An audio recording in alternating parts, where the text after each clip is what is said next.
Assalamualaikum warahmatullahi wabarakatuh. Alhamdulillahi rabbil alamin. Wal aqibatu lil muttaqin wala udwana illa 'alal zalimin.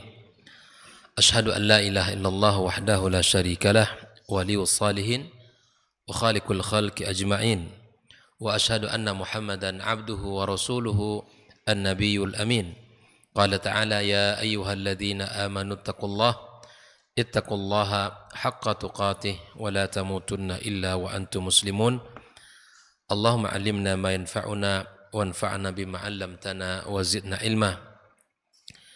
Kaum muslimin dan muslimat, hadirin hadirat, al-musyahidin wal musyahidat, rahimani wa rahimakumullah. Alhamdulillah, kita bersyukur pada Allah Azza wa Jalla, malam ini kembali Allah pertemukan kita dalam majelis kajian tentang rumah tangga para sahabat dan pelajaran yang bisa kita ambil dari kehidupan mereka. Ucapan salat dan salam untuk Nabi kita yang mulia alaihi salatu wassalam. Semoga salat dan salam juga tercurahkan untuk keluarga beliau, anak keturunannya, cucu dan cicitnya, dan seluruh para sahabat yang telah berjuang bersamanya tanpa terkecuali, dan kepada siapapun dari umat Muhammad sallallahu alaihi wasallam yang setia di jalannya dan mengamalkan sunnahnya sampai hari kiamat kelak. Ikhwafillah, malam ini kembali kita akan membicarakan salah satu pejuang dari sahabat-sahabat Rasulullah sallallahu alaihi wasallam, yaitu Sa'ad ibn Abi Waqqas. Sa'ad ibn Abi Waqqas radhiyallahu taala anhu. Beliau adalah salah seorang sahabat yang memiliki keahlian dan dipercaya di dalam peperangan. Di antaranya adalah Ma'rakatul Qadisiyah. Dan beliau juga memiliki kelebihan sahabat yang mustajab doanya. Makanya ada sahabat-sahabat sampai Umar bin Khattab saja khawatir kalau nanti ya dia didoakan oleh siapa? Sa'ad ibn Abi Waqqas radhiyallahu taala anhu. Beliau kalau berdoa langsung Allah ijabah. Kelebihannya. Dan ini disebutkan oleh Nabi kita sallallahu alaihi wasallam. Di sahabat Sa'ad ini adalah sahabat yang juga dibanggakan oleh Nabi sallallahu alaihi wasallam. Nabi memanggilnya paman. Nanti kita akan sampaikan. 3 kelebihan beliau, salah satunya adalah seorang pejuang, pemimpin di perang Qadisiyah. Kemudian beliau memiliki doa yang mustajab, dan bahkan beliau juga dibanggakan oleh Nabi sallallahu alaihi wasallam. Sesungguhnya ini adalah paman saya, ya, dan masing-masing dari kalian, kata Rasul, tunjukkan siapa pamannya. Dan biasanya kan kalau kita ya membanggakan, ini paman saya, ini mama saya, kan begitu. Nah, ikhwafillah, sebelum itu kita bahas, kita lihat nasabnya seperti apa. Beliau ini adalah Sa'ad ibn Abi Waqqas. Nama bapaknya Malik. Abu Waqqas itu namanya Malik, ya. Ibn Uhaib, Ibn Abi Manaf, Ibn Zuhra, Ibn Kilab, Ibn Murrah, Ibn Kilab, Ibn Murrah, Az-Zuhri Al-Qurashi. Jadi beliau ini ya dari Az-Zuhri, dari Bani Zuhra, ya. Abu Ishaq nasabnya bertemu dengan Nabi sallallahu alaihi wasallam pada Kilab Ibn Murrah. Jadi nasab Rasulullah dengan nasab Sa'ad ibn Abi Waqqas ketemu pada kakek Kilab ibn Murrah. Naam. Ayah beliau namanya Malik. Seperti yang disampaikan tadi, Abu Waqqas itu namanya siapa? Malik. Panggilan Abu atau Ummun itu artinya apa? Panggilan dengan apa? Misalnya anak saya adalah Hamzah, saya dipanggil dengan Abu Hamzah. Ini panggilan dengan apa nama ini? Kunyah. Nah, dan dibolehkan bagi kita untuk berkunyah. sebagaimana dalam Islam. Ya, itu namanya berkunyah. Kalau seorang wanita memakai nama anaknya untuk dipanggil, maka disebutkan huwa hiya ummu fulan, ummu Muhammad atau ummu Laila dan seterusnya. Atau kita dipanggil dengan sebutan anak pertama kita misalnya, maka itu dengan menggunakan kunyah. Bapak beliau adalah Malik, adapun ibunya adalah Hamnah. Siapa namanya? Hamnah binti Sufyan ibn Umayyah ibn Abi Syams, anak perempuan dari paman Abu Sufyan ibn Harb ibn Umayyah. Nah, jadi kakeknya dengan Rasulullah bertemu pada Kilab ibn Murrah. Lalu kemudian kapan beliau Islam? Sa'ad ibn Waqqas ini masuk Islam di tahun pertama kenabian. Dia termasuk orang yang awal-awal. Kita tahu yang awal kenabian itu yang masuk Islam jelas adalah ya, termasuk kalau dari wanita siapa? Khadijah radhiyallahu taala anha, yang termasuk orang-orang dari kalangan anak-anak siapa? Ali bin Abi Thalib. Dan kalangan dewasa Abu Bakar As-Siddiq radhiyallahu taala. Nah, setelah Islamnya Abu Bakar As-Siddiq radhiyallahu taala anhu, maka kemudian dia mendakwahkan Islam. Ada 5 orang yang masuk Islam di awal-awal. Termasuklah yang masuk Islam di awal atas dakwanya Abu Bakar, selain daripada Utsman, termasuklah Sa'ad ibn Abi Waqqas radhiyallahu taala anhu. Sampai dia mengatakan ana thuluthul Islam. Saya ini adalah orang ketiga yang masuk Islam. Para ulama mengatakan orang ketiga maksudnya di luar kerabat Rasulullah sallallahu alaihi wasallam. Beginilah, beliau itu termasuk orang-orang yang as-sabiqunal awwalun. Orang yang pertama mendapat sentuhan dakwah Rasulullah dan dia beriman. Nah, usia beliau di saat beriman itu disebutkan lebih kurang 17 tahun usia beliau. 17 tahun. Dan 17 tahun itu usia pemuda yang menopang dakwah Rasulullah SAW, termasuk dia. Di samping Abu Bakar, di samping Ali bin Abi Thalib dan sebagainya, termasuklah beliau yang mendapatkan ya keutamaan as-sabiqunal awwalun, dan yang terlebih lagi mendapatkan keutamaan 10 sahabat yang dijamin masuk surga. Nah, Rasulullah berdakwah di Mekah berapa tahun? 13 tahun. 13 ditambah 17 berapa? 40 ya. Di usia 40 tahun Sa'ad ibn Abi Waqqas hijrah ke Madinah bersama Rasulullah sallallahu alaihi wasallam. Naam, ikhwah fillah,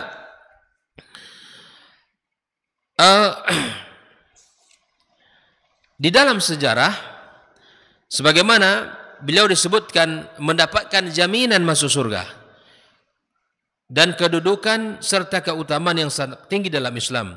Sebagaimana Rasulullah sallallahu alaihi wasallam mengatakan, Abu Bakar fil jannah, ya, Abu Bakar dalam surga, wa Umar fil jannah, wa Utsman fil jannah, wa Ali fil jannah, Talha fil jannah, Az-Zubair fil jannah, Abdurrahman ibn Auf fil jannah, Sa'ad ibn Waqqas fil jannah. Termasuk dari 10 sahabat yang telah mendapat jaminan untuk masuk surga Allah Subhanahu wa taala. Nah, kelebihan beliau ini luar biasa. Ya, di samping sahabat yang lebih awal masuk Islam di usia-usia muda, ya, kemudian beliau hijrah bersama Rasulullah di usia 40 tahun, dan kita lihat bagaimana Nabi sallallahu alaihi wasallam yang membanggakan beliau. Dalam sebuah riwayat Jabir bin Abdullah radhiyallahu taala anhu yang menuturkan, ya, kala saat datang, ya, saat ya datang kepada Rasulullah dan lihat para sahabat yang lain, Nabi membanggakan Sa'ad. Ini apa kata Rasulullah? Hadza khali, ini paman saya. Falyurini mur'un khalahu. Coba masing-masing dari kalian, kata Rasulullah, sebutkan mana paman kalian. Ini adalah bentuk membanggakan Sa'ad ini. Nah, khal dalam bahasa Arab, khal itu adalah saudari laki-laki dari sisi ibu. Itu namanya apa? Khali, khalun. Adapun saudara ya, saudara perempuan itu namanya khala. Kita punya ibu, ya ibu kita punya saudara laki-laki, baik itu abang atau adik, disebut dengan khalun. Khal itu paman. Adapun saudari dari ibu kita, baik kakak ataupun adiknya, namanya khalatun. Khalatun artinya apa? Bibi. Kalau yang laki-laki paman. Nah, adapun di dalam bahasa Arab, saudara laki-laki dari sisi ayah namanya ammun, paman. Dan dari sisi ayah, saudari ayah namanya ammatun. Ya. Jadi kita belajar bahasa Arab ini. Nabi mengatakan hadza khali. Jadi kalau nanti dapat ya tulisan khalun, berarti ini saudara ibunya, dari ibunya. Ini kalau kita mengenalkan ke orang, kalau itu kakak atau adik ibu kita, itu disebut dengan khalun. Khalun. Maka Nabi mengatakan hadza khali, ini paman saya. Maka masing-masing kalian, kata Rasul, sebutkan mana paman kalian. Membanggakan, ya, menghormati, memuliakan. Inilah paman saya.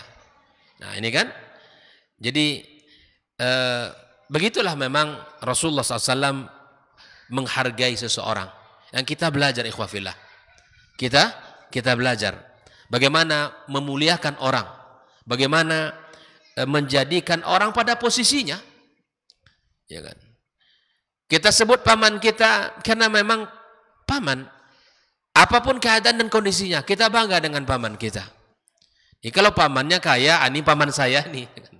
Tapi kalau tidak kaya, tidak kenal dia, jangan. Gitu kan? Sama juga paman ke kemenakan juga gitu. Kalau kemenakannya kaya, ini kemenakan saya ini.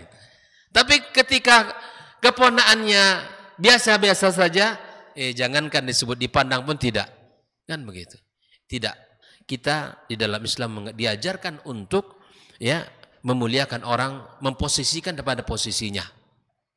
Maka Nabi mengatakan ketika di dalam urusan para sahabat, kabir. Dahulukan orang yang dewasa. Dahulukan orang yang berumur ya, di antara kita. Ketika memberikan sesuatu, kabir. Atau ketika kita meminta pendapat sesuatu, maka didahulukan yang paling berumur di antara kita, yang paling tua di antara kita. Anak-anak muda tunggu dulu. Kabir. Utamakan orang-orang yang lebih tua. Nah, begitulah Nabi SAW membanggakan ya pamannya Sa'ad ibn Abi Waqqas. Ikhwafillah rahimakumullah. Nah, beliau juga termasuk satu dari 6 orang yang dipilih Umar untuk mengadakan musyawarah. Musyawarah apa? Penetapan khilafah pengganti Umar bin Khattab radhiyallahu taala anhu. Dia punya andil di dalam ya menggantikan dan menentukan siapa ya yang akan pengganti daripada Umar bin Khattab radhiyallahu taala anhu. Ikhwafillah, itu dari sisi keutamaannya. Lalu kita lihat seperti apa sifat dan fisik beliau. Disebutkan dalam sebuah riwayat dari Aisyah binti Sa'ad yang menuturkan bahwa ayahku adalah orang yang berpostur gemuk. Nah, ini anak dia. Nanti anaknya banyak, Pak. Anaknya 38 orang. Ya kan? Istrinya kira-kira berapa? Istri juga banyak. Ya. Tapi ketika dia hijrah ke Madinah itu masih satu. Di Madinah itulah dia banyak menikah. Nah, ini bisa mengikuti jejak Sa'ad. Taib. Ayahku adalah orang yang berpostur gemuk. Berarti Sa'ad ini agak gemuk badannya ini, ya kan? Kemudian tidak terlalu tinggi. Ya, artinya pendek ya. Keras, badannya itu keras. Bersemangat, jari-jarinya kasar. Ya, berlambut lebat. Ia suka bercela. Selain itu ia adalah orang yang dikenal mustajab doanya. Sa'ad adalah sahabat yang paling ditakuti kalau bermasalah. Karena kalau dia berdoa kepada Allah langsung, ketika itu juga Allah ijabah permintaan dia. Masya Allah. Sampai Nabi SAW mengatakan, Allahumma stajib li Sa'din idza da'ak. Karena Nabi pernah meminta kepada Allah agar doanya diijabah. Jadi keutamaan beliau itu didoakan oleh Nabi sallallahu alaihi wasallam. Dan itu terbukti. Tidaklah ia berdoa melainkan doanya langsung dikabulkan Allah Subhanahu wa taala. Nah, dalam riwayat dinyatakan bahwa ada seorang perempuan yang posturnya seperti postur anak kecil. Ya. Orang-orang berkata wanita ini adalah anaknya Sa'ad. Dulu ia mencelupkan tangannya ke air wudhu ketika Sa'ad bersuci. Dan ini juga salah satu bentuk penyesalan beliau. Saat pun mengucapkan semoga Allah memotong kedua tanganmu, semoga petaka menimpamu. Maka kemudian wanita ini tidak dikatakan tidak dewasa, artinya tidak besar badannya. Inilah salah satu bentuk ya bahwa bukti dari doa beliau mustajab. Dan tentunya dalam bab ini kita tidak di dalam bab ini kita tidak boleh mendoakan anak-anak kita. Karena Nabi SAW mengatakan wala tad'u ala anfusikum wala ala auladikum wala ala amwalikum. Jangan kalian mendoakan ya diri kalian keburukan. Jangan pernah. Sesusah apapun kondisi dan keadaan kita, jangan pernah kita mendoakan keburukan atas diri kita. Jangan. Dan jangan pula pernah kita mendoakan keburukan untuk anak dan istri kita, keluarga kita. Jangan pernah. Sesulit apapun masalah dan sepahit apapun kondisi, bersama pasangan kita atau bersama anak-anak kita, diuji kita oleh Allah. Dari sisi pasangan kita, dari anak-anak kita, jangan pernah doakan. Karena Nabi melarang itu dalam Islam. Tidak boleh mendoakan. Maka kalau kita mendapatkan sesuatu yang membuat hati kita kesal, baik itu dari pasangan kita atau mungkin dari anak-anak kita, maka kita memohon kepada Allah Subhanahu wa taala pertolongan. Segera kita kembali kepada Allah dan minta ampun, minta pertolongan agar kita dikuatkan. Tahan lisan kita, jangan doakan keburukan atas mereka.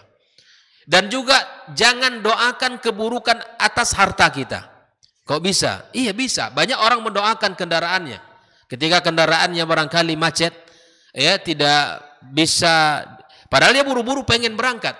Tiba-tiba dihidupkan motornya lagi mogok atau mobilnya tidak bisa di-starter dan seterusnya. Maka jangan sampai kendaraan kita yang kita pakai ataupun apapun yang kita manfaatkan kita doakan keburukan, tidak boleh. Karena Nabi SAW melarang doa untuk dirinya, mendoakan keburukan untuk dirinya, mendoakan keburukan untuk keluarganya, dan mendoakan keburukan untuk hartanya. Tak boleh. Kita doakan yang baik-baik. Ya, kita doakan yang baik-baik untuk diri kita. Ikhwan fillah rahimakumullah. Nah, kalau kita bicara tentang kepemimpinan, kehebatan dari sisi ya sahabat-sahabat memiliki keutamaan-keutamaan, maka beliau ini ya sahabat yang ahli dalam memanah. Sa'ad adalah sahabat yang ahli dalam memanah, ya, yang sangat jitu. Kalau dia melepaskan ya anak panah sudah pasti kena kepada sasaran. Itulah keahlian Sa'ad ibn Abi Waqqas radhiyallahu taala, dan disebut juga dengan fursanil Islam, ya, yaitu penunggang kuda hebat. Seorang penunggang kuda yang hebat dilengkapi dengan skill yang hebat di dalam melepaskan anak panah, maka lengkaplah. Makanya sering Sa'ad bin Waqqas radhiyallahu taala anhu mengikuti ya pertempuran dan mengikuti berbagai macam ya al-qital wal ma'rakah bersama Nabi sallallahu alaihi wasallam. Naam. Pada saat penaklukan kota Mekah misalnya, ia memegang satu dari 3 bendera kaum muhajirin. Di saat Fatu Mekah, maka dia memegang salah satu bendera dari kaum muhajirin. Ia sebagai pasukan perintis saat penaklukan Irak. Karena nanti tugasnya Masya Allah tabarakallah, futuhat itu termasuk dari tangan beliau. Termasuk Irak dan seterusnya itu adalah salah satu yang menjadi perjuangan yang dilakukan oleh siapa? Oleh Sa'ad ibn Abi Waqqas radhiyallahu taala anhu. Dan pada masa Umar ibn Khattab maka menunjuk Sa'ad untuk memimpin pasukan yang berperang melawan Persia, Al-Furus, ya, hingga berhasil menaklukkan Madain Kisra, dan Sa'ad ibn Abi Waqqas komandan pasukan perang Qadisiyah. Ya, perang Qadisiyah bukan perang sederhana. Dia yang memimpin pasukan untuk melawan kekuatan yang sangat besar dan jumlah yang sangat banyak, memiliki ya kelengkapan senjata yang tidak sebanding dengan kaum muslimin, dan dia mampu mengatur strategi dan mengokohkan barisan kaum muslimin, sehingga ya kemudian beliau ya mendapatkan ya banyak pujian dan mendapatkan ya banyak penghargaan dan doa untuk Sa'ad ibn Abi Waqqas radhiyallahu taala anhu. Kemudian dia yang termasuk membangun Kufah. Dia juga yang termasuk dalam menjadi gubernur Kufah pada masa pemerintahan Umar bin Khattab pada 21 Hijriah. Setelah Utsman ditetapkan sebagai khalifah, maka ia juga termasuk yang ditunjuk sebagai khalifah atau gubernur di Kufah. Jadi di masa Umar lanjut kepada masa Utsman radhiyallahu taala anhu, namun kemudian Utsman memutasinya pada tahun 25 Hijriah. Begitulah para sahabat ya, mereka berganti-gantian di dalam memimpin pasukan dan memimpin daerah, kan kemudian mereka memiliki keutamaan-keutamaan masing-masing. Ya para sahabat ikhwafillah, setelah Nabi SAW wafat, mereka tidak tinggal diam di Madinah. Mereka tidak hanya duduk di Madinah, tapi mereka melakukan dakwah, melakukan futuhat, menyebarkan Islam ke berbagai daerah, bahkan ya ke Persia sekalipun mereka menyampaikan Islam itu. Subhanallah. Begitulah jasa para sahabat. Makanya tak ada satupun dari sahabat ini mereka kecuali mendapatkan keutamaan-keutamaan. Banyak sahabat-sahabat yang mereka kaum Ansar, ya mereka kaum Ansar tapi tidak meninggal di Madinah, ya mereka tidak meninggal di Madinah, dan banyak sahabat-sahabat yang meninggal di luar kota Madinah karena mereka adalah menyebarkan Islam. Dan inilah semangat yang mesti kita tiru, semangat yang mesti kita contoh dari kehidupan para sahabat. Naam, ikhwafillah, beliau wafat pada tahun 55 Hijriah dalam usia 87 tahun. Nah, ini cukup panjang usia beliau, termasuk seperti usia Utsman radhiyallahu taala anhu, lebih dari 80 tahun. Karena memang usia umat Muhammad ini seperti mana yang disampaikan Rasulullah adalah ya kisaran 60 sampai 70 tahun, ya kan? Dan banyak orang yang seperti itu. Nah, ternyata Sa'ad ibn Abi Waqqas termasuk orang yang dikecualikan. Usianya 87 tahun. Berbagai prestasi ibadah dan prestasi-prestasi ya kebaikan-kebaikan yang telah ia torehkan selama dia hidup. Maka Sa'ad ibn Waqqas radhiyallahu ta'ala anhu terakhir wafat di antara 10 orang yang dijamin masuk surga. Sahabat yang paling terakhir wafat dari 10 sahabat yang dijamin masuk surga. Karena memang usianya panjang sekali. Nah, ikhwafillah, sedikit saya kembali kepada pembahasan tadi. Nabi mengatakan bahwa dia adalah siapa? Paman. Ya. Dari mana? Aminah, ibunya Nabi SAW, itu dari Bani Zuhri. Di situ ketemunya. Makanya kita katakan tadi bahwa saudari laki-laki dari ibu dikatakan paman. Maka seluruh kaum Bani Zuhri, Az-Zuhra, maka disebut oleh Nabi SAW dengan khal. Taib. Ikhwafillah. Ya. Ketika kita berbicara tentang keluarga beliau, setelah kita bicara tentang siapa dia, bagaimana sifat dan karakter dan kepemimpinannya, dan bagaimana ya perjuangannya, maka kita masuk kepada pembahasan tentang keluarga dan anak-anak beliau. Sa'ad ibn Abi Waqqas menikah dengan 12 istri. Wah, ini dia. Tapi yang dipakai tentu 4. Ya. Pernah menikahi 12 wanita. Ya. Adapun anak-anaknya yang laki-laki berjumlah 19 anak.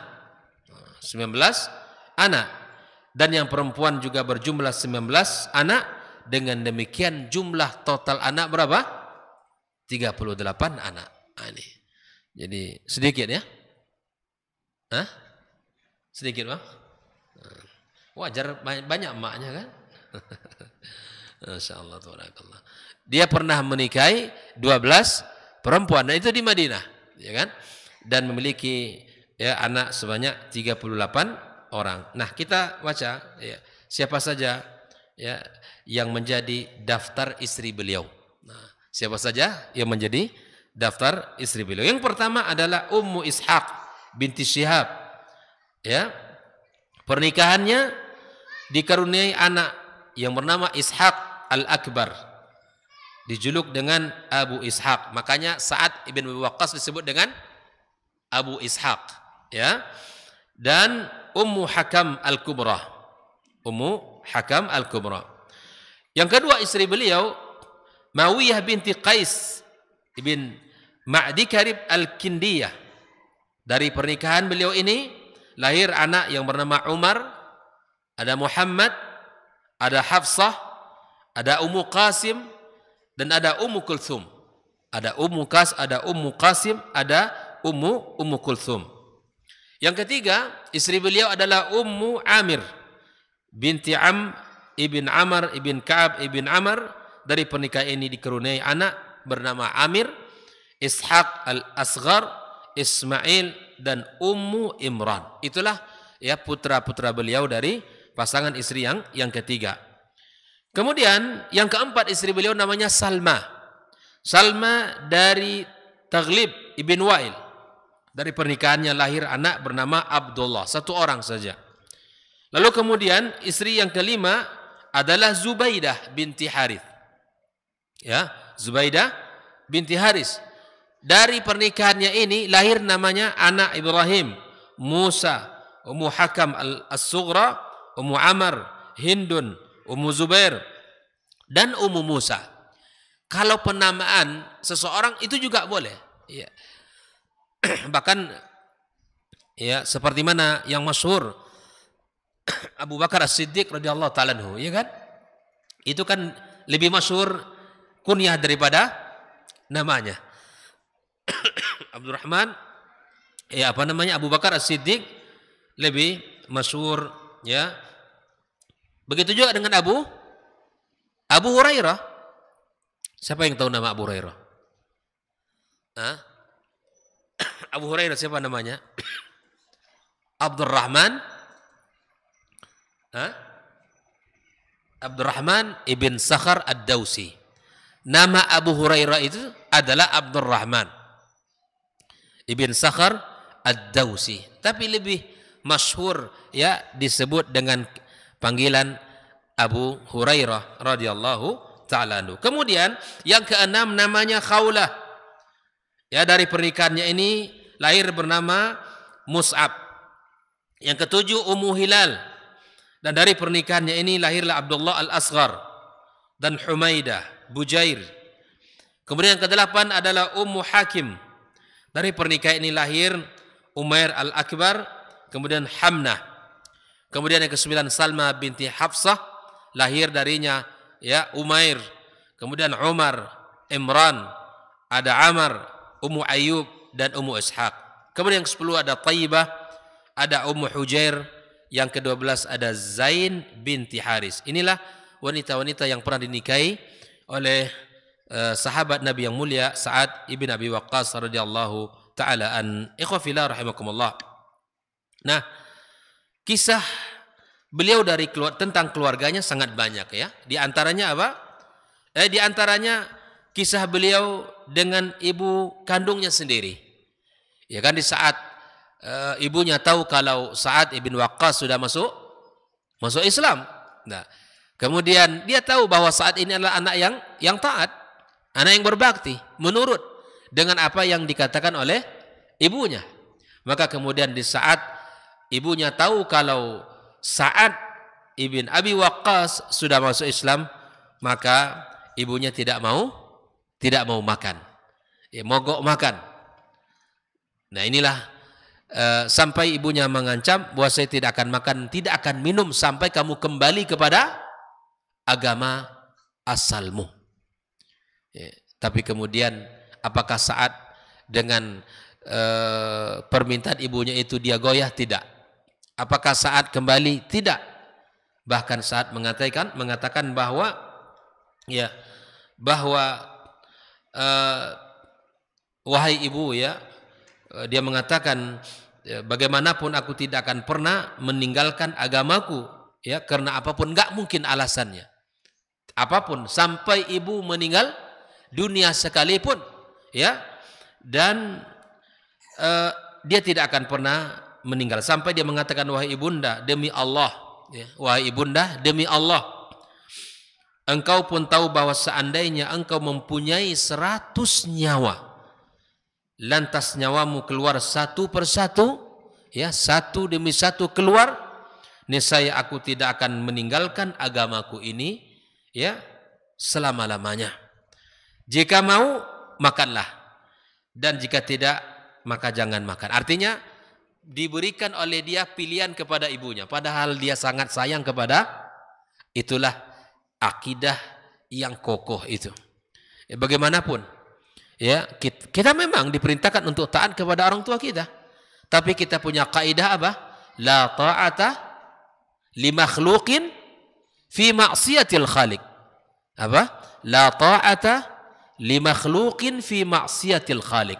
Tidak boleh taat dan patuh kepada makhluk manakala perintahnya dalam maksiat kepada Allah.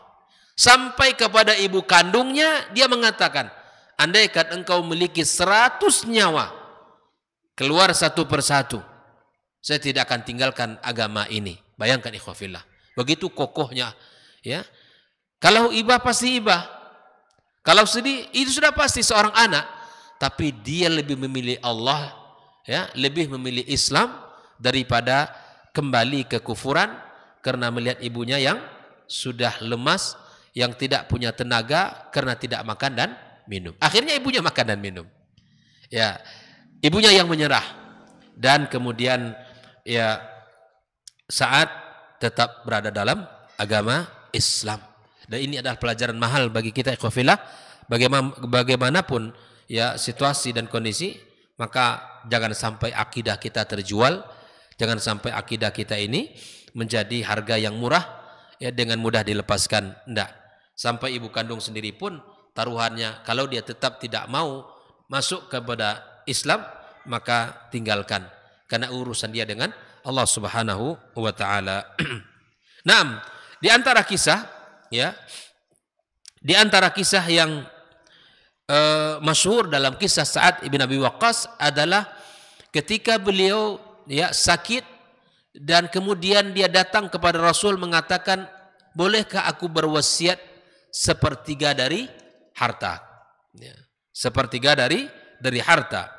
Dijelaskan bahwa Nabi SAW menjenguknya pada saat pelaksanaan Hajjatul Wada, karena pada haji wada beliau ini sakit parah, ya, dan maka dia berkata kepada Nabi Sallallahu Alaihi Wasallam, wahai Rasulullah, aku menderita sakit hingga aku mengalami kondisi yang sangat parah, sementara aku mempunyai harta dan kekayaan, ya, dan tidak ada yang bisa mewarisi aku kecuali satu anak perempuan. Apakah aku boleh menyedekahkan 2/3 hartaku? Lalu kemudian Rasulullah SAW mengatakan tidak. Lalu bolehkah aku menyedekahkan separohnya? Maka Nabi mengatakan tidak, ya. Nabi mengatakan tidak. Sampai, ya, Nabi SAW mengatakan as-sulusu ya Sa'ad was-sulusu kasir. Ya, sepertiga itu adalah ada sudah banyak. Sepertiga itu sudah banyak. Maka ikhwah fillah rahimakumullah, lalu Nabi mengatakan, innaka intadhar warathataka aghniya'an khairun min antadharahum 'alatan yatakaffafuna an-nas. Engkau tinggalkan keluargamu dalam berkecukupan, itu lebih baik bagi kamu daripada engkau tinggalkan keluargamu dalam kondisi sulit, ya, yang meminta-minta, dalam kondisi tidak memiliki apa-apa. Maka kita berjuang ikhwah fillah, ya. Makanya Allah Subhanahu wa taala juga mengatakan kepada kita, mengingatkan umat ini, mengingatkan kita semuanya, ya, jangan sampai kita meninggalkan anak keturunan kita yang lemah. وَلْيَخْشَى الَّذِينَ لَوْ تَرَكُوا مِنْ خَلْفِهِمْ ذُرِّيَّةً ضِعَافًا. Hendaklah kita masing-masing kita khawatir kalau meninggalkan keluarga kita, anak keturunan kita dalam kondisi lemah. Tentu dalam ayat ini adalah lemah dari sisi ekonomi. Ya. Nah, tentu lebih aulah juga kalau kita meninggal dunia nanti, anak kita tidak tahu dengan akidah yang benar, tidak tahu dengan Islam yang benar, tak tahu dengan sunnah nabinya. Ini sebuah penyesalan. Ini sebuah bentuk, ya penyanyian. Maka ajari anak-anak kita, dan kita terus berusaha dialogkan kalimat tauhid itu kepada anak kita. Jangan sampai ketika kita meninggal dunia, anak kita ini lemah dari sisi agamanya, lemah dari sisi akidahnya, ya, kemudian lemah dalam sisi ekonominya, pendidikannya misalnya, apapun. Jangan sampai. Karena itu tanggung jawab kita di hadapan Allah Subhanahu wa taala. Maka ikhwan fillah, Nabi SAW menyampaikan wasiat yang agung kepada Sa'ad ibn Abi Waqqas, sebagaimana orang harus memikirkan, ya, kaum kafir, ia juga harus memikirkan keluarga dan ahli warisnya. Jadi tidak hanya memikirkan orang di luar Islam, tapi juga harus memikirkan keluarga dan ahli warisnya. Oleh karena itu, semestinya tidak menginfakkan hartanya secara keseluruhan, meninggalkan mereka dalam kondisi kekurangan. Jadi anak-anak kita yang kita tinggalkan, ada bagian bagi mereka. Jangan dihabiskan harta kita, diinfakkan di jalan Allah Subhanahu wa taala seluruhnya. Jangan, karena mereka punya hak, ya, hidup yang layak dari harta yang kita tinggalkan, dari harta yang kita punya. Kemudian mereka dengan harta itu mereka bisa mengembangkan sehingga kehidupan mereka semakin ya bisa dan semakin kuat, ya, tidak menjadi generasi yang lemah. Ikhwan fillah rahimakumullah, ya.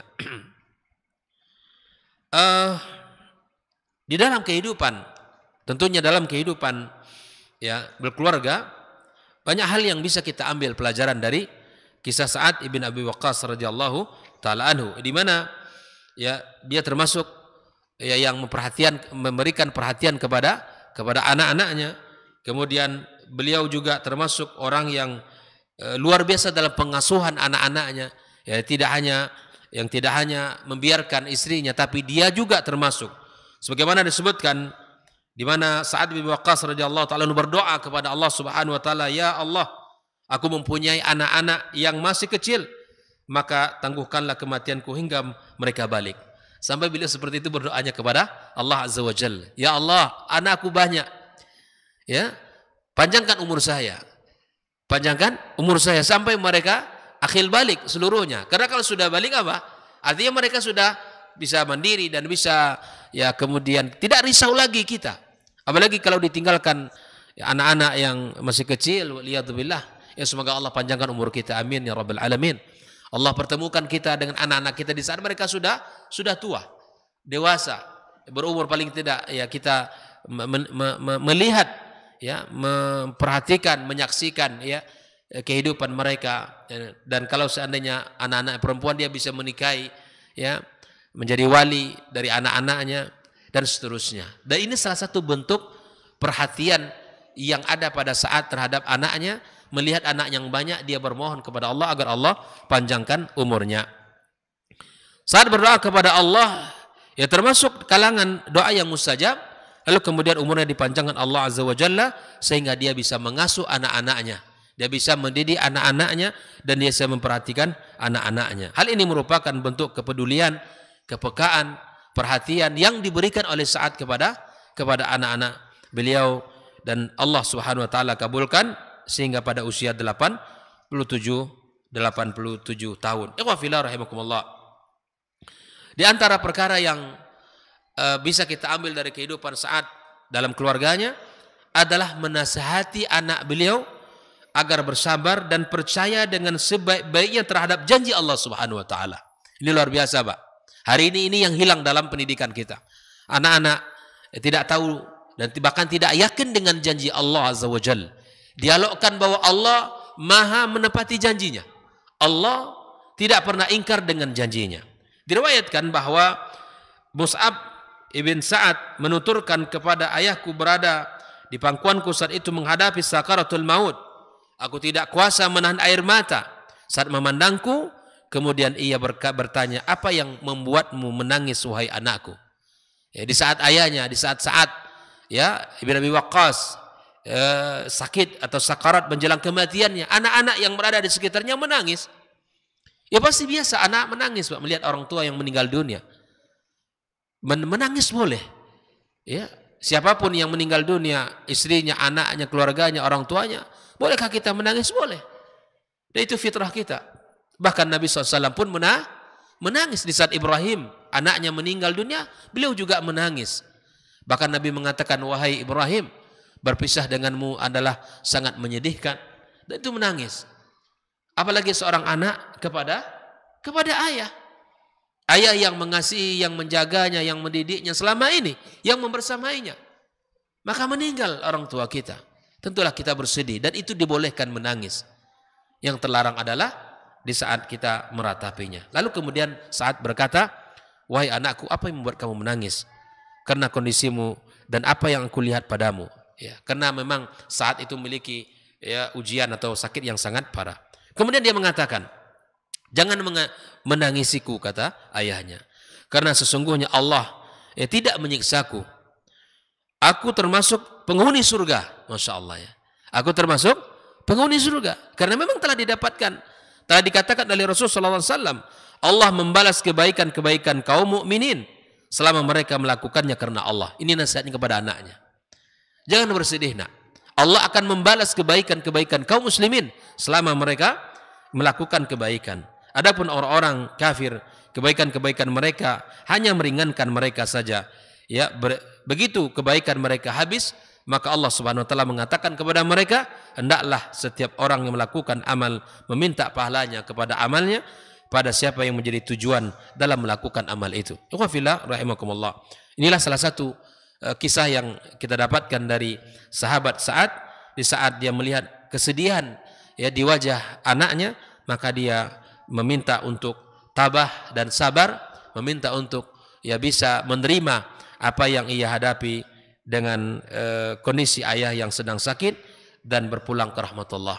Mudah-mudahan kita bisa mengambil ibrah dari kisah sahabat Sa'ad bin Abi Waqqas yang memiliki semangat di dalam berislam, bahkan termasuk sahabat-sahabat yang lebih awal masuk Islam, dan kemudian beliau memimpin peperangan, bahkan melakukan futuhat bersama kaum muslimin dan menjadi panglima di perang Qadisiyah, ya perang yang sangat dahsyat dan luar biasa. Dan semoga Allah Azza wa Jalla berikan kepada kita kemampuan, taufik untuk bisa meniru kebaikan-kebaikan para sahabat pada umumnya, berkhusus Sa'ad bin Waqqas di dalam memperhatikan terhadap anak-anak dan keluarganya. Wallahu ta'ala alam wa sallallahu ala nabiyyina Muhammadin wa ala alihi wa sahbihi ajma'in. Wa subhanakallahumma bihamdik asyhadu an la ilaha illa anta astaghfiruka wa atubu ilaik. Wassalamu alaikum warahmatullahi wabarakatuh. Ibadahnya seorang hamba kepada Allah tidak mengenal waktu dan tempat. Kapanpun, dimanapun, dia harus beribadah kepada Allah Subhanahu wa ta'ala. Harga diri seorang mukmin itu di sisi Allah lebih besar daripada kehormatan Ka'bah sendiri. Nah, nikmat seorang mukmin lebih besar daripada itu. Man amila li akhiratihi kafahullahu amra dunia. Barang siapa yang beramal untuk akhiratnya, Allah akan cukupkan baginya urusan dunianya. Berjuang dengan harta untuk membela agama Allah Subhanahu wa taala hendaklah menjadi penopang terhadap dakwah ini. Bukan sebaliknya yang menghalangi dakwah ini, tapi jadilah keluarga muslim yang menopang dakwah Islam. Kenikmatan dunia ini lebih remeh dari sekedar sayap seekor nyamuk. Tidak patut bagi seorang yang beriman bersedih ketika tidak mendapatkan kenikmatan dunia. Nabi SAW katakan, la tahkiranna 'anil ma'rufi syai'a walau an talqa akhaka biwajhin taliq. Jangan kamu pandang remeh suatu kebaikan walaupun sedikit. Apa sedikitnya? An talqa akhaka biwajhin taliq, muka senyum kepada saudaramu.